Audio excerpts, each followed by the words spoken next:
This president, President Trump, is adding $1 trillion a year. The Republicans, every single day under President Obama's administration, were banging on him to reduce the debt and the deficit.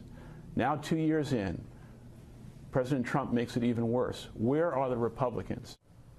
Joining us now to comment on this and other things, former chairman, now ranking member of the House Ways and Means Committee, Kevin Brady. And I know you may have to jump away from us for a vote here, but Congressman, what's your response to Howard Schultz? Pardon me, would you have any gray Poupon?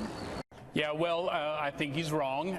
Here's why. First, Republicans tackle the debt first by growing the economy. Look, we did tax reform so we get more people back to work. We could generate higher paychecks, bring jobs, investment back. And so we're already seeing a stronger growth for funding for Social Security and Medicare. And we know the difference between the slow growth of the Obama years and the faster growth, 50% faster growth of President Trump would yield $44 trillion more for the federal coffers over time. We didn't stop there.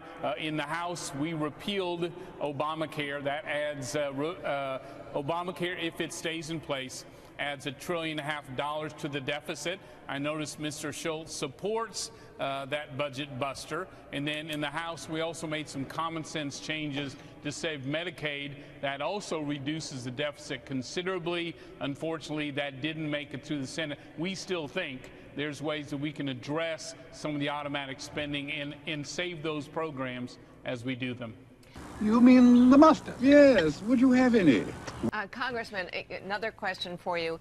It is not so much, I think everyone on this panel is going to think that cutting taxes is terrific. The question is spending. Spending's up 8.8% in the first 4 months of the fiscal year. What are we going to do to address this? Would I, or do I?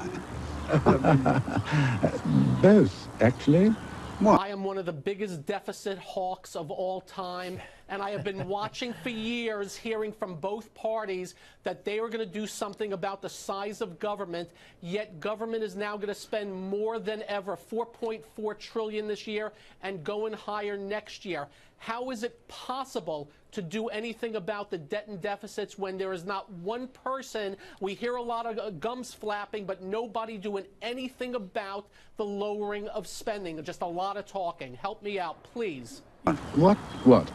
You know, I'm asking you. But I was asking you. Is this about the mustard again? Yes. Would you have some? Oh, since you're offering, yes, thank you, I would.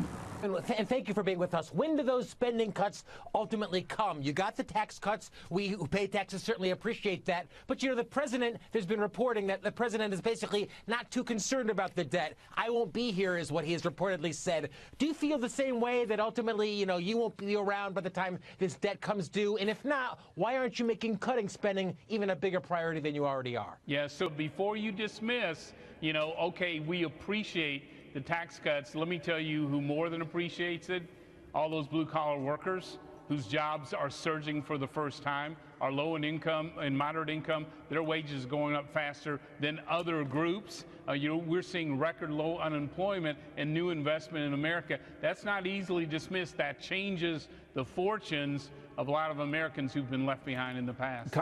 Oh. Grey Poupon, one of life's finer pleasures.